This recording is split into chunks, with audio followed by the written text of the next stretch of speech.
get to. Beyond evil, killer leads his date to a secret dungeon. Huh? Bitch, a dungeon? What? How do you have a dungeon? Let's see what happens, and hopefully, the date is okay. Let's watch. This is 19-year-old Sade Robinson leaving a bar with her date, unaware that these are the last hours of her life. Oh, never mind. While she's been enjoying the chance to meet someone new, her date has been focused on something darker. That's why you don't trust nobody with a ponytail. This is exactly why you don't. And just minutes from now, he'll put that plan into motion. What happens next will lead Milwaukee police into one of the most disturbing investigations of their careers. That's gnarly, bro. Or just a bone. Ah, shit. It just on the lake there. You found a what down there? A lake. Human lake. It's a rainy afternoon in... That is so insane. Like, I know a lot of these crime time videos, or, you just hear about things. They'd be like, oh, a runner was on his daily jog and found the body. And it's just like, huh? Like, imagine, like, you're the fucking random civilian that runs across this, part of the human body. Like, Milwaukee County, when police receive a request for a welfare check on a missing teenager. 19-year-old Sade Robinson reportedly went on a date the previous evening and hasn't been seen since. Miss Robinson! Milwaukee police, please answer the door. We're gonna come in otherwise. I don't hear anything. Nobody's seen her since the date.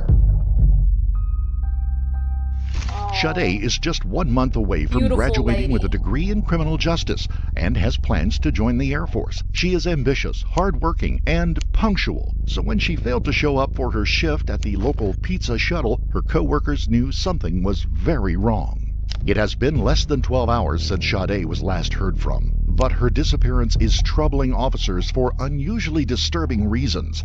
Earlier that day, a harrowing 911 call had come through to the Milwaukee Sheriff's Office. We're about to sign by the golf course. Okay. What's going on there? No, we just on the lake there. It's on the lake, down by the lake on the clay. You found a what down there? A human lake.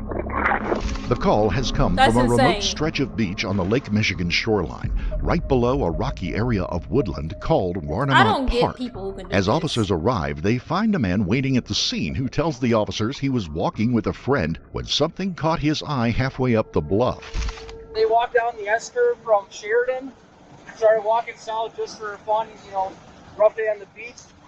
As they were walking, see that leg right there? Yeah. Said that it was up about approximately where the end of that stick, that branches. By the bushes right there. Yeah, bushes, so that they saw it up there. So like up on the hill, kind of? Yeah. Okay. So it was about, maybe 7 feet each. On the rock. I moved it just for evidence purposes. All right, hang on, Evan. We'll talk to you some more, okay? Sorry. The leg appears to have been cleanly sawn off at the hip. The victim is a young African-American female. Disturbingly, there is still pink nail polish on her toes. If it's up on the hill, like I said, waves aren't going that high.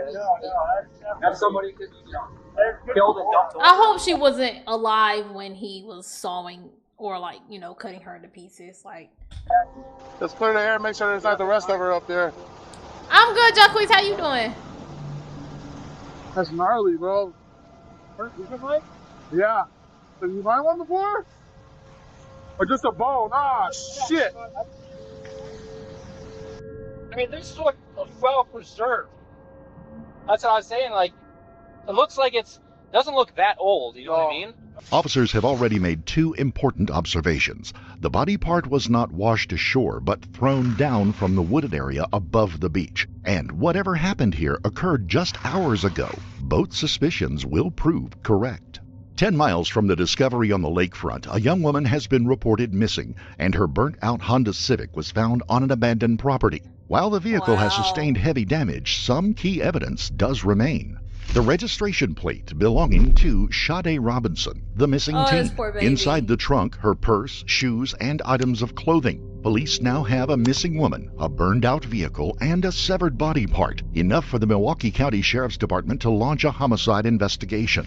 While forensic teams begin scouring the lakeshore for remains, investigators arrive at the Robinson family home to break the tragic news to Sade's family. Okay, let me take a second to gather myself so I don't cry. It is a routine first step in any investigation, but things are about to take a turn that no one anticipated. I hate when Sade's they show the families like learning. I really hate it. sister tells officers that she and Sade share the Life 360 app, a location sharing app which tracks an individual's location with greater precision than any cell phone data. It could prove a crucial lead for detectives, and just as they hoped, the app provides the exact map of Sade's every move the night she vanished. Together with surveillance footage pulled from each of her locations, officers now have a complete account of her every last moment. This is Sade Robinson leaving for work on the morning of April the 1st. That afternoon, she exchanges several texts with a man she met just 3 days earlier, Maxwell Anderson, an insurance salesman turned bartender. Max met Sade when she applied for a job at the club where he works. By 5 p.m., they've settled on what seems to be the perfect location for a first date, the Twisted Fisherman, a restaurant overlooking the Menominee River. But by the time Sade arrives, wind and rain have emptied the riverside patio. She checks her hair and then enters the bar, where she greets Maxwell at the counter. At 33, Maxwell is considerably older than Sade, and he's made no secret of his interest in her. As investigators review the footage, Creep. This is exactly what I'm saying. We had this conversation 50 times about these people who date freshly new adults. 18-year-olds, 19-year-olds, 20-year-olds. We just had this talk the other day. Creeps. Unsettling details catch their attention. Max seems wanting distant, to take advantage of somebody, rarely looking at Sade or engaging with her directly. It could be nerves or something more concerning. Still, by the time they leave, the date seems to be going smoothly enough for them to continue on to a nearby sports bar. CCTV footage captures them walking toward Duke's on Water. They order drinks and play beer pong with another couple, two people just like them, enjoying their Friday night. Sade, at least, seems to be having a good time, but that, of course, is because she has no idea who Maxwell really is. While one team of investigators pores over surveillance footage, another is digging into Maxwell's past, and what they uncover is disturbing. Maxwell has a lengthy criminal record, including convictions for battery. This is why I look up everybody. If you have ever asked me on the date, I just know I looked you up. I looked you up. I looked for your information. This is what I'm looking for. Assault and domestic abuse. More troubling still, just months earlier, a woman had filed a complaint alleging that Max drugged her during a dinner date and then aggressively pressured her to go home with him. She had been so ill, she called a friend to come and collect her. They don't know it yet, but investigators have only scratched the surface. At this point, however, the information is not enough to conclude that he is capable of murder. Surveillance footage shows that at 9 p.m., Sade makes a fateful decision. She leaves the bar with Maxwell. They walk towards his car, their behavior unremarkable to anyone who might pass them. Maxwell briefly puts his hand on her waist as they cross the street, then drive together to Maxwell's house on the south side of the city. At around 9:25 p.m., a doorbell cam captures them arriving. Over the next few hours, faint silhouettes move back and forth on the upper floor, Maxwell's living room. The movement continues for several hours, during which time officers can only hope the date is panning positively, a hope far removed from the gruesome truth they'll learn just hours from now. The time is now 12 a.m. on April the 2nd, the same day the severed leg would be found on the shore of Lake Michigan. Footage captures two brief flashes as Sade unlocks her car, then drives in the direction of her apartment. But this is where things take a strange turn. Instead of driving home, surveillance cameras capture her driving aimlessly. For the next 2 hours, her Honda Civic moves between random locations, the windows fogged with condensation. Then, just before 3 a.m., the car changes course and begins to move away from the city. Officers soon realize where it's headed, to the western shore of Lake Michigan and Warmount Park. At 2:52 a.m., Sade's Life 360 shows her arriving at that park where... Ladies, young ladies especially, there's a couple first interactions, honestly, because it honestly pans past the first date that, you know, I do for, you know, for protection, and I feel like all ladies should be doing. One of them is to not go. Do not, any man trying to immediately take you back to his home is a no. And let's say, you know, it's under the presumption of fucking and you're down, it's still a no. It's still a fucking no. Go to a public area, crowded area, a trackable area. I say first date, some women that disagree with me, drive yourself, leave by yourself. I'm talking about, you have to take certain steps. And if they not okay with that, they not the one for you, okay? They not the one for you. But you have to protect yourself. And those are just some, like, broad ways of protecting yourself. I mean, obviously you can, you know, carry and stuff like that. But, you know, be smart on your date plans. All movement stops. Her phone goes dead at 4:30 a.m. But why has she gone to this spot in the first place? Investigators pulled surveillance footage from a nearby pump house. What they see next is spine-chilling. Grainy footage shows the dark silhouette of a man approaching the bluff. Whoever it is, they are dragging something heavy across the rocks towards the lake. 90 minutes later, the shadowy figure appears again. This time, he's headed back towards the tree line, and he's carrying a large backpack. For investigators, identifying the man in the footage is clearly the key to uncovering who is responsible for Sade's death. Investigators return to the doorbell footage from Maxwell's apartment. Only one figure can be seen leaving that night. Officers assume it was Sade, but a far darker reality is now taking hold. Perhaps it wasn't Sade at all. Perhaps she never left the house, or at least not alive. The only way for officers to determine this is by accessing Maxwell's house. While they wait for the warrant to be processed, detectives canvass the neighborhood for witnesses and quickly uncover disturbing new information. Neighbors describe seeing Maxwell regularly digging in his yard, supposedly part of an underground room he was building. One neighbor tells detectives Maxwell's basement windows are permanently covered over with newspaper and what looks like painter's tarp. Each new detail is painting an increasingly troubling picture, but if anyone knows the truth about what goes on in that house, it is Maxwell's tenant, Pete Warbington, who rents the middle floor. Detectives bring him in for an interview. Is there anything out of place or weird that you find down in the basement? I just thought he was always a dirty guy, you know. When I go down there in the basement, the only thing that's really out of place, you know, he's got a bunch of tools and stuff everywhere, a bunch of paint everywhere, but it's always been that way. Okay. I didn't really notice anything in the basement since then that would be considered odd. I just thought he was an odd dude. He's always working on, like, arts and crafts, not arts and crafts, but like home he calls it home improvement, but he's obviously no good at it. And he would just do that constantly, building weird stuff, or, you know, he built that shelf that's above our washer and dryer out of like a door or something. And so he was always constantly doing like arts and crafts and stuff, and, you know, in the basement, as far as the basement goes, that's just how it's always looked. Okay. So I never thought anything of it. It's his house, you know? Yeah. Like, what do you mean, like an odd person? Like, what character? Like you said, just like the woodworking? Yeah, kind of just stuff? the woodworking, and like he'd be building all this stuff, and he was constantly hammering. Like in his attic, I know that he did some work up there, and that was one of my biggest grievances with him. And it's like, I don't want to work all day and then come home and. I think an unsuccessful one. I don't know if they're going to uncover that he has more bodies, but, you know, they said that another woman has recently reported that on their date, you know, he drugged her and she was feeling weird and tried to, you know, take her home and stuff. So I think that's his intention. Beating on stuff, you know, and that's my biggest grievance. And it's like, well, what are you doing? And he's like, oh, I'm building a shelf for over our laundry. Like, you didn't need to do that. That's so weird. There's a 5-panel shelf right next to the washer and dryer that you're not even using. Yeah, what's the big old hole? He says he was gonna turn that into a shed with like a basement. And they said, like, when it gets cold in the winter, that's where I was gonna keep my dogs. And I'm like, this is the dumbest idea I've ever heard in my life. You don't, like, you know, and he did do the fence around, and I appreciate that. Having a dog, you know, I like a fenced in yard, and he did good with that. And I think that just kind of amped his head up to do all this other stuff, and he's got all these ideas and stuff. And yeah, that was supposed to be some kind of subterranean hole for his dogs, and then in the top it was going to be storage for like lawn stuff or whatever. That was his idea. And then there's another hole going like back to the garage. He said he was going to do an outdoor bar there.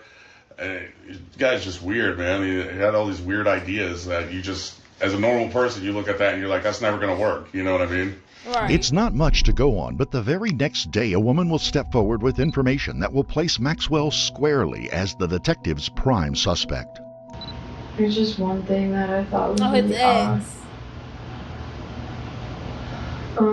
So on Instagram, March 28th, he sent me this video. Maxwell's ex-girlfriend shows police a video he had sent her on Instagram. It's CCTV footage of a suitcase containing the dismembered body of a young woman killed hours earlier by her Tinder date. Yeah, I'd agree with you. That's pretty fucking weird. What did you say to it? He said, please be careful out there. Because he was upset I was dating other people. And I said, that's fucked. And I didn't want to talk about it. He's like, yeah, sad. I'll leave you alone now, starting now. Because I didn't want to talk to him. Meanwhile, another friend tells the police that just a month before meeting Sade, he saw Maxwell's basement covered from floor to ceiling in plastic, with saws and knives scattered around. Maxwell told them he planned to kill and dismember someone there, but the friend had dismissed it as a... You dismissed it? I ain't never had a friend say, oh yeah, I'm gonna bring somebody to my basement and dismember them and kill them. And I first of all, never heard anybody say that, let alone a friend. I definitely be like, that's just their personality. What? I'm calling the police. What? See, this is what I'm saying. Y'all need to stop calling the police on all these fucking jokes, all these posts, all these random, oh, they're not serious. They're not serious. They're just a troll. They're serious. They are serious. It just needed to be the perfect day and perfect conditions for them to do it. Another one of his strange antics. For officers, however, this is all sounding far more sinister. On April the 12th, 2 days after Sade's disappearance, a team of officers arrive at Maxwell's house with a search warrant, while another unit tracks his movements. But as soon as they begin tailing him, he turns and starts heading home. With few other options, officers intercept him 2 blocks from his house under the pretense of a traffic violation, and they arrest him. 32 head to southbound Hampton on, 45 southbound Hampton on for a pothole return. And she just wanted to go on a date, meet somebody new. She's 19. Nothing, sir? No. Wants to experience adult dating. What's going on? Yeah, somebody just radio it.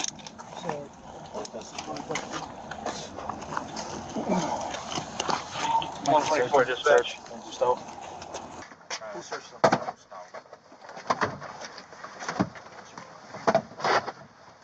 Okay, 32, are you on the scene?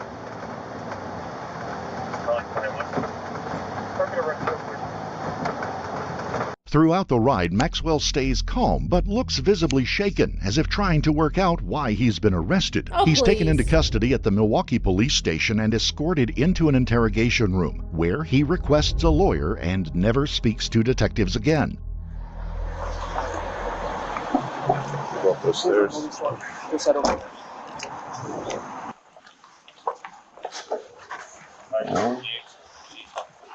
Just take his 2 jackets, boots, belt, boots. You have anything in your pockets? No.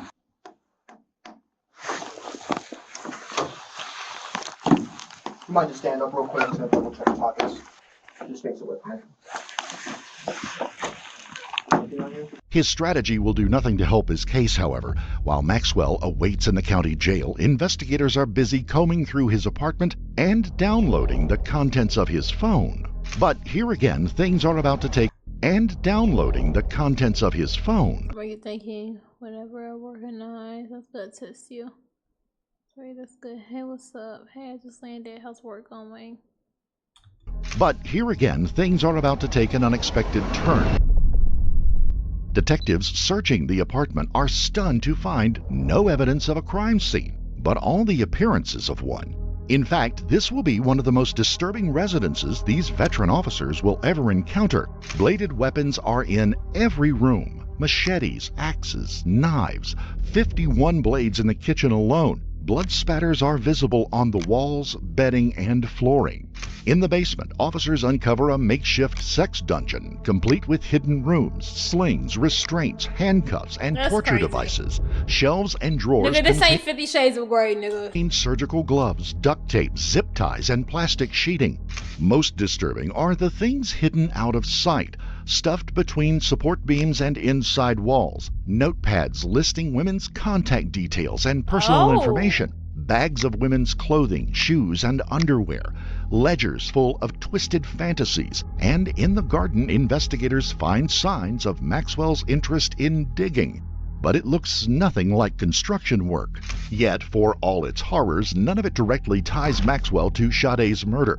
The blood is later determined to be canine. None of the knives test positive for Sade's DNA. There is no sign of a cleanup operation. However sinister this house may be, it's not enough to lay charges, and officers find themselves back at the drawing board. CCTV has provided investigators with every major breakthrough so far, and now they turn back to it once again. Someone drove Sade's car away from the beach that night before setting it on fire. But who? Investigators zero in on the area where her burnt-out car was found.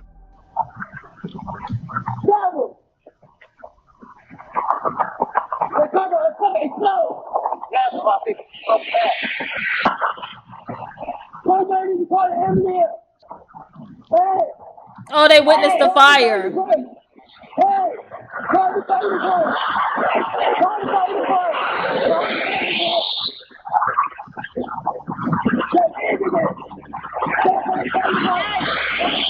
Two witnesses have just seen a car on fire and asked someone to call the fire department, but officers quickly notice one other person in the footage. The unknown figure is wearing a hoodie and carrying a heavy backpack. He moves quickly, like he's trying to distance himself from the scene. A moment later, he reaches a bus stop and boards a city bus. The next footage comes from a camera inside that bus. A man's face comes clearly into view. Maxwell Anderson. Nigga. Oh my god, you know that's so scary. You really don't know what the fuck people have going on. This guy at the bus talking to the bus driver, y'all don't even know that there's a fucking killer behind y'all. Like, oh my goodness. My thing is, you gotta be a different type of bold to still be a serial killer. You gotta be a different type of deranged, okay? Especially since we live in a surveillance country. Like, everything is fucking tracked, okay? Everything is fucking tracked somewhere, somehow. So you was like, I'm really want to risk the odds. I really got to do this. Like, what? Yeah, like, that's crazy. What about you? But these people don't care. Am I gonna... No, actually, never mind.